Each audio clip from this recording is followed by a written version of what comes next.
अस्सलाम वालेकुम। A1 global TV की तरफ से मैं आपको ये कुछ मनाजिर दिखा रहा हूँ, जो कि ये देखें, ये केमाड़ी के अंदर वाक़ है।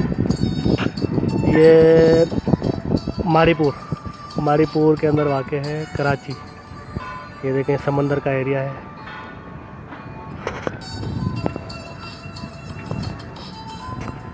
यहाँ पे जो है मछली जो है पाली जाती है, फिर उनको बड़ा करके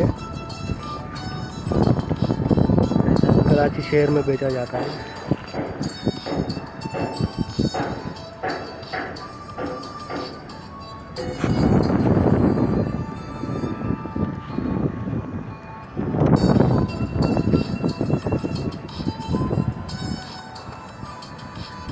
ये भी शाम का मंजर है और सूरज ग्रुप होने वाला है, जैसा कि आप देख सकते हैं भाइयों।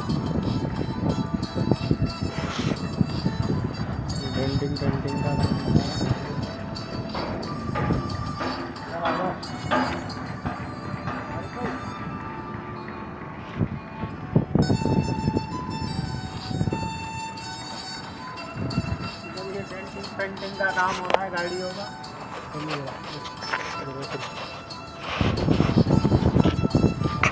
तो जो है मुँह पकड़ मेरी बनाएंगे जी। मैं A1 टीवी ग्लोबल की तरफ से आपको ये इसके जो है कुछ मनाजिर आपको पेश कराए।